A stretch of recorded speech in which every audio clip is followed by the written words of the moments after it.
नमस्कार। आप सभी का स्वागत है। आप सभी का बहुत बहुत अभिनंदन मेरे इस चैनल लेट्स टॉक एनवायरनमेंट में। तो मित्रों, आज हम एनवायरनमेंट के बारे में थोड़ा और आगे समझने का प्रयास करेंगे। आज हम जानेंगे कि पर्यावरण क्या है। तो जो पर्यावरण है, जो एनवायरनमेंट है, उसकी जो एक लेमैन्स डेफिनेशन है, यानी कि एक आम साधारण जो कुछ नहीं जानता उसके लिए जो हम डिफाइन करते हैं, वो हम इस तरह से परिभाषित कर सकते हैं कि सब कुछ आपके बाहर जो है वो आपका एनवायरनमेंट है। एवरीथिंग आउटसाइड यू, जो भी आपके बाहर है वो आपका पर्यावरण है, आपका परिवेश, आपका एनवायरनमेंट है। जैसे मेरे बाहर यहाँ पे हवा है, स्पेस है, फिर उसके बाद रूम है, फिर उसके बाद सड़कें आ जाती हैं, फिर पेड़ पौधे आ जाते हैं, खेत खलियान आ जाते हैं। जो कुछ भी फिर आपके बाहर है, फिर पूरा भारत है, फिर पूरा ग्लोब है, कई सारी कंट्रीज़ हैं, समुद्र हैं, पहाड़ हैं, पठार हैं, जो कुछ भी आपके बाहर है, जानवर हैं, चिड़ियाँ हैं, पंछी हैं, सब कुछ जो आपके बाहर है वो आपका पर्यावरण। ये तो है एक लेमैन्स डेफिनेशन, सिंपल सी एक डेफिनेशन, सिंपल सी परिभाषा कि किस प्रकार से सब कुछ हमारे बाहर जो है वो पर्यावरण है। अब थोड़ा सा इसको और ब्रॉडली समझते हैं, थोड़ा सा विस्तार करके। तो क्या है कि प्रकृति जो है, नेचर जो है वो बहुत बड़ा है, बहुत विशाल है। अब जैसे जो यूनिवर्स है वो पूरी की पूरी प्रकृति में आता है। पूरा यूनिवर्स एक प्रकृति है, प्रकृति के अंडर में है। और यूनिवर्स ही नहीं बल्कि पैरेलल यूनिवर्स की बात होती है कि भाई यहाँ पे जो है पैरेलल यूनिवर्स की थ्योरीज हैं जो कि फिजिसिस्ट ने सुझाई हैं, प्रूफ की हैं। अभी हाइपोथेटिकल केस है, तो मान लीजिए पैरेलल यूनिवर्स भी हैं हमारे, और ये पैरेलल यूनिवर्स जिसको हम यूँ कहेंगे कि अनंतानंत ब्रह्मांड, तो अगर अनंतानंत ब्रह्मांड भी हैं तो वे हैं प्रकृति, है नेचर। अब उस हाइपोथेटिकल केस को अगर छोड़ दिया जाए तो हम अपना यूनिवर्स ले लें। अगर हम अपना यूनिवर्स लेते हैं तो वो पूरी प्रकृति है वो। अब मान लीजिए हम बहुत लाखों लाइट ईयर दूर ये मान लेते हैं कि हमारे जो ब्रह्मांड है उसका एक एक बाउंड्री है, एक बाउंड्री वॉल है, कहीं पर दूर उसकी बाउंड्री है। अब वहाँ जो बाउंड्री है वो भी प्रकृति है, लाखों करोड़ों लाइट ईयर दूर हो सकती है, वो भी प्रकृति है।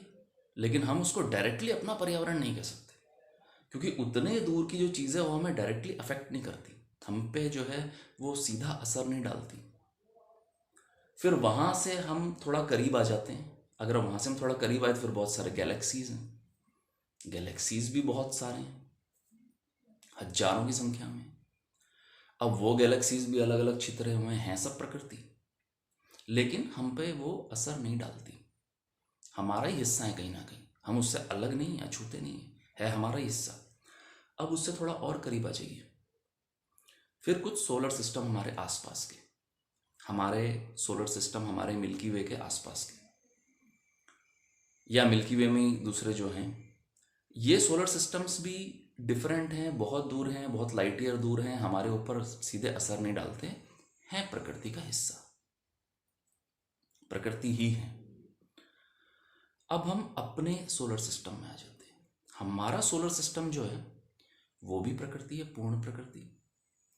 और पूर्ण प्रकृति होने के बाद भी हम उसको डायरेक्टली अपना एनवायरनमेंट नहीं कहते, क्योंकि वो हमें अफेक्ट नहीं करता। अफेक्ट तो करता है, कॉस्मोस है, कॉस्मिक रेज हैं, तो पूरा कॉस्मोस है, तो कहीं ना कहीं उसका असर तो है, हम जुड़े हुए हैं, वो असर कारक है हम पर, ठीक है, लेकिन डायरेक्ट असर नहीं है। तो ये नेपट्यून है, प्लूटो है, यूरेनस है, सैटर्न है, बृहस्पति है, बुध हैं, मार्स हैं, सब तारामंडल, सारे तारे, सारे ग्रह बहुत दूर छितरे हुए हम पर असर डालते हैं, लेकिन हमारे तुरंत पर्यावरण का हिस्सा नहीं बन पाते हैं। अब इससे और क्लोज आ जाइए, थोड़ा हम और क्लोज आते हैं तो फिर आ जाती है हमारी पृथ्वी। अब जब हमारी पृथ्वी आती है तो ये जो पृथ्वी है ये फिर हमारे पर्यावरण का हिस्सा बन जाती है। ये हमारे ऊपर डायरेक्टली असर करने वाली होती है। जितनी भी ग्लोबल वार्मिंग है वो आप देख रहे हैं कि हमारे एटमॉस्फेयर के अंदर हो रही है। तो ये जो पृथ्वी है ये बहुत बड़ा बायोस्फीयर है। इस पृथ्वी में तीन चीज़ें, तीन एलिमेंट्स मुख्य तौर पर जो है वो है लिथोस्फीयर, थलमंडल, हाइड्रोस्फीयर, जलमंडल जो जल है, सारे समुद्र, नदियाँ इत्यादि, और उसके बाद है वायुमंडल, एक ब्लैंकेट जैसा एक लेयर हवा की, वायु की, ये वायुमंडल। तो थलमंडल, जलमंडल, वायुमंडल, ये जो लिथोस्फीयर है, हाइड्रोस्फीयर है, एटमॉस्फियर है, ये सब मिल करके एक बायोस्फीयर बनाते हैं। ये जो बायोस्फीयर है ये पूरा हमारा जो पृथ्वी है बहुत बड़ा पारिस्थितिकी तंत्र है। और इसी में आप देखेंगे कि जो लिथोस्फीयर है उसमें सारे जानवर रह रहे हैं, मैमल्स हैं, रेप्टाइल्स हैं, पक्षी हैं, चाहे वो वायुमंडल का हिस्सा हो या वायुमंडल के बाद फिर वो थलमंडल, जलमंडल का हिस्सा हो। जितने भी पाइसेस हैं, मीन प्रजातियां हैं, वे सारी की सारी आप देखेंगे कि पानी में, ओशंस में, उनमें रह रही हैं। और इसी तरह से एटमॉस्फियर भी हमें एक ब्लैंकेट प्रोटेक्शन देता है, जिसकी कि हम आगे चर्चा करेंगे बाद में।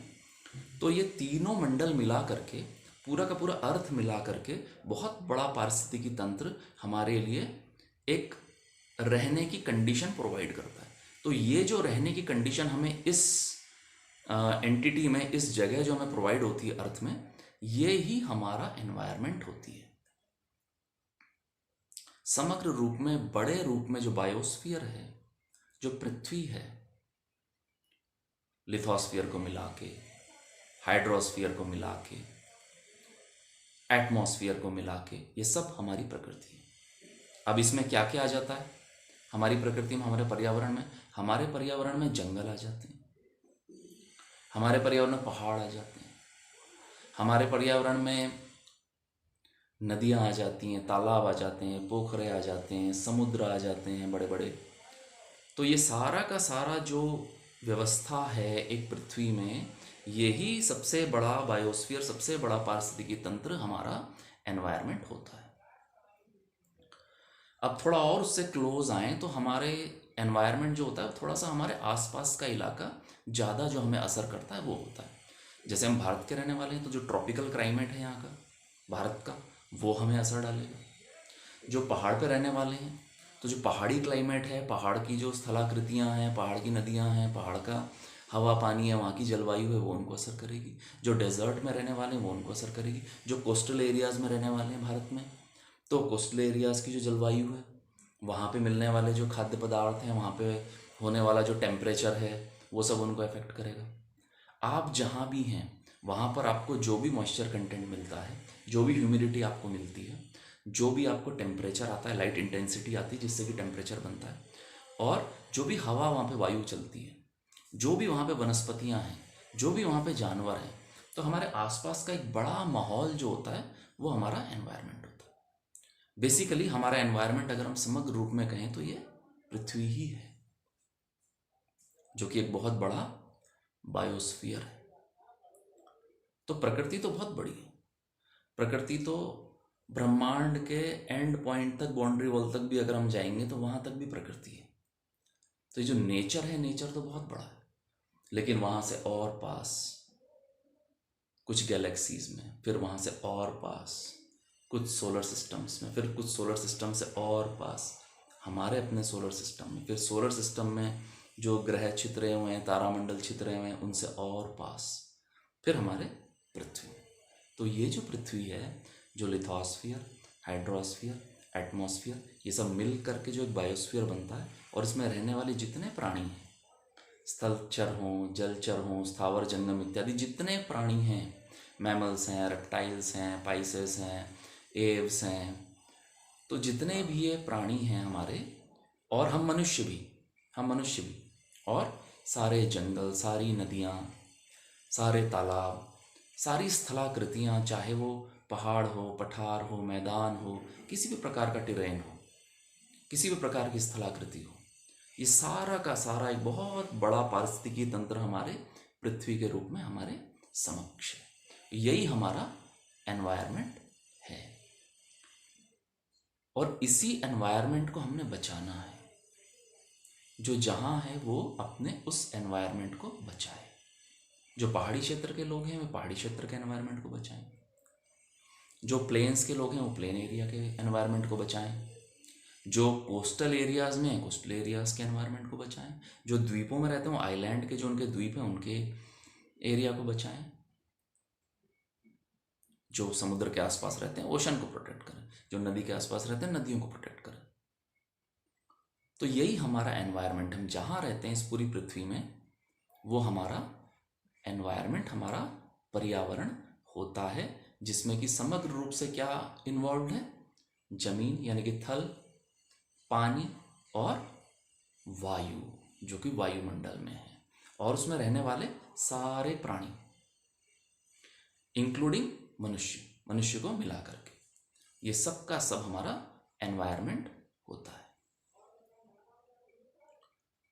तो मित्रों, आज इस चैनल में हमने थोड़ा सा एनवायरनमेंट को समझने का प्रयास किया। अगले वीडियोस में एनवायरनमेंट से रिलेटेड, पर्यावरण से रिलेटेड कुछ और चर्चाएं, कुछ और थोड़ी बहुत बातें जो मेरी जानकारी में हैं वो मैं आपको बताऊंगा, और उम्मीद करता हूं कि शायद इससे आपको प्रकृति को, एनवायरनमेंट को समझने में थोड़ा मदद मिले। तो इसी के साथ लेट्स टॉक एनवायरनमेंट चैनल आपने देखा, आपका बहुत बहुत धन्यवाद है। आगे के वीडियोस के लिए आप इंतज़ार करिए, जैसे जैसे बनेंगे मैं अपलोड करूँगा। तब तक के लिए नमस्कार।